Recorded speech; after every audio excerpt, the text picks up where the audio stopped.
Okay, quick video here. I did a thing about the QRM eliminator and how cool it was. I have a store-bought one here that was built. They were about 50-60 bucks from Amazon. And I've got one here that I built myself. Basically, it's exactly the same thing, except the knobs are straight. Yeah, well, it still works pretty well. I wanted you to be able to hear the difference here. Now, here's how I have it set up. I do not have the transmitter going through this at all. As a matter of fact, I have a vertical outside, 6BTV, which I transmit on, because sometimes I transmit with up to 800 watts with the SB230 here amplifier.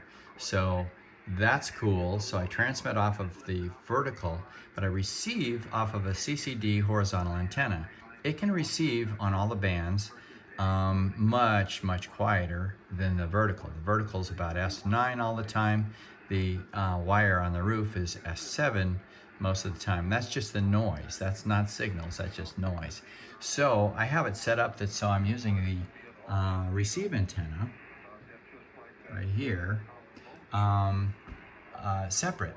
So I'm listening on one antenna, transmitting on the other. Now, you can't just do that and run 800 watts because that gets to be a problem because you've got too much RF around and it'll probably blow out the receiver. So I have one of these in the receive line. These are about 100 bucks, and it's a protection device. It'll stop up to 10 watts from coming into the receiver from a different antenna. And that's generally fine because, you know, I'd have to run probably 5 kW in order to get 10 watts into the other antenna. So it protects the receiver. So when I'm transmitting, the receive antenna is connected. However, there's no RF coming down from that. So that's the setup here. Did that on purpose. Now, with the phasing devices, you have to have a sensor antenna. Let me show you the back of this one. We've got 3 antenna connections. One's the main antenna. The other one is the transmitter or transceiver.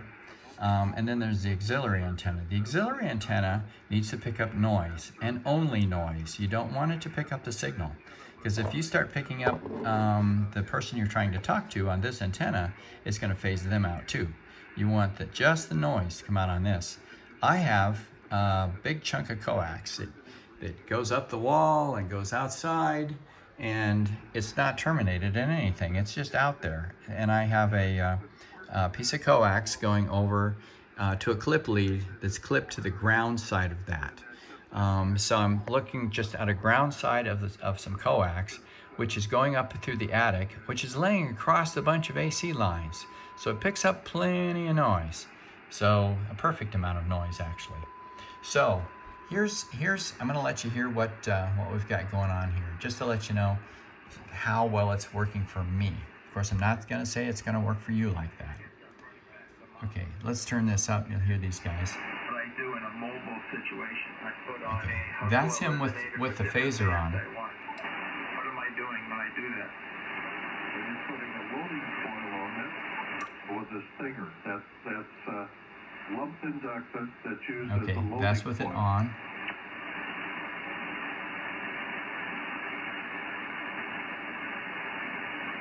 Instead of that antenna being That's with it off. quarter wave 33 feet tall, you replace a lot of that length with a coil, and then you put a stinger on top of it. Now see, he's strong there with it off, but the noise is so high.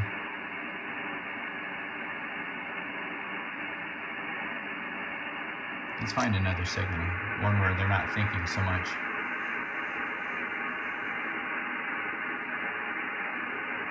Of course they stop talking. Don't you hate it when they do that? There we go. Pretty simple. So, anyways, so when are you going to go Okay. get the Thunderbird? Okay, that's without it. Okay, that's the difference between hearing him and not hearing him.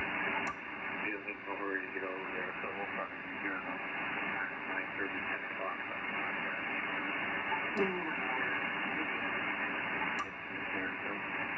well, it'll be an all-day project by the time we get done. Yeah, I'm looking forward to that.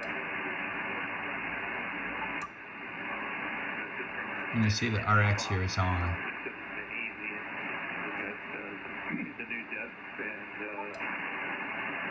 Now when I flip it off like that, I'm actually receiving off the vertical. So it's extra noisy a little bit. Now how to tune this is interesting. Watch the line across the scope here. You can do it with your ear if you don't have a scope. But I'm going to tune one side. And you can see it going up and down. You just tune for minimum. Then you tune the next one for minimum. And then you, this right here, you can just change the gain coming out of it. Besides the Citron, what is the most fuel efficient device to go to LA to get the Thunderbird? Huge difference. We'll take her car.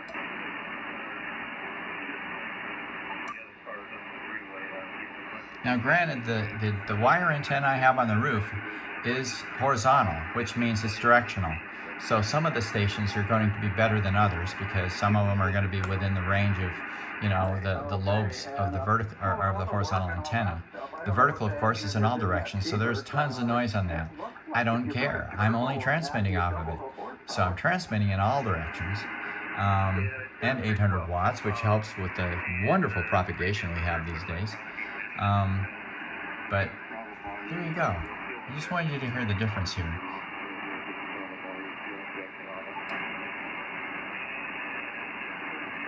There's no way I would talk to that guy. But I can hear him there.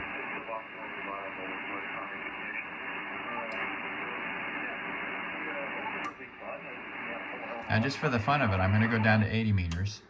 It's, oh, wrong direction. Okay. Nobody talking on there right now. Well, yeah, there are. Yes, early birds. They go to bed early, you know. But I wanted to let you see on 80 meters, it's much easier to tune because it's noisier.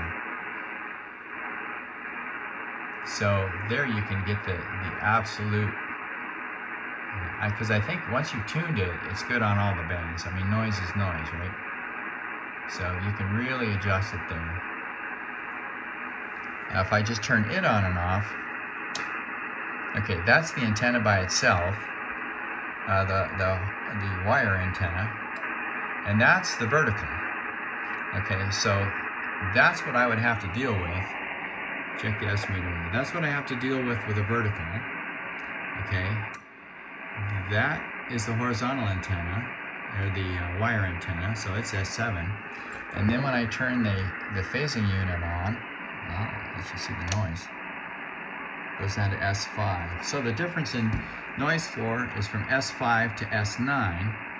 Okay, and what I found in the signal is the signal might go down 1 or 2 S units. So the signal to noise ratio is exactly what you want. And in a lot of cases, it's a difference between hearing the guy and not hearing the guy. Or gal, you know, they're both on there. So that's my story, and I'm sticking to it.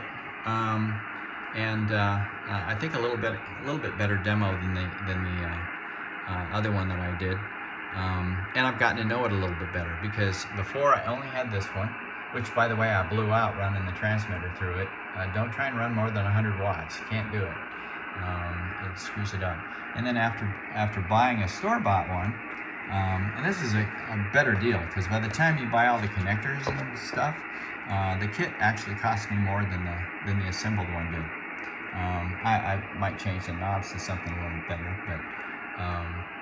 but there you go. If you have any questions, you know, post them. It's worth it for just the few bucks it is. It's well worth it. Now, if you're going to hook it up through the transmitter, I would have to make it so. I mean, if you're going to transmit through this and use the same antenna, which most people will, your transmitter goes to here, then it goes to the antenna, and you have the sensor just like normal. But there's a jack on the back of these. See the push to talk jack? You hook up the same thing there that you would hook up to the amplifier, or you can use a Y adapter on the amplifier. Thing is, it keys a relay in here which disconnects the circuitry in here when you're transmitting. Again, if you're going to do this, and if you're going to use an amplifier, make sure it's between the radio and the amplifier, because it can't handle more than about 100 watts. So there you go. You'll probably get the same results. If your noise levels like you know, S7, S9, it's going to go down at least a couple of S units, and you know that can make a lot of difference all by itself there. So you got a strong one over here.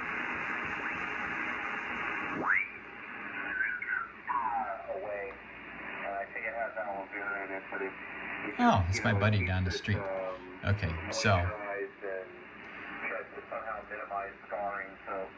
now see, here's the interesting thing. If I turn that off and put it on the vertical, see, he's probably running anywhere from 100 to 1500 watts, and he's a mile and a half away. So he's going to be like super strong, typically. Yeah, they just use See, super glue now. 40 over. That's what they do Now, on the if I put on the other antenna, he's weaker. If I turn on the phaser, they just basically super glue you back he's not so much worse there. But the thing is, my sensing antenna is picking him up. I can actually hear him without an antenna at all. But see, he's being phased out. He's being phased out because the sensing antenna can hear him too. So it's phasing him, not completely, because the main antenna can pick him up better than the other one, the sensing antenna. So anyway, okay, there you go. I'm done. Enjoy.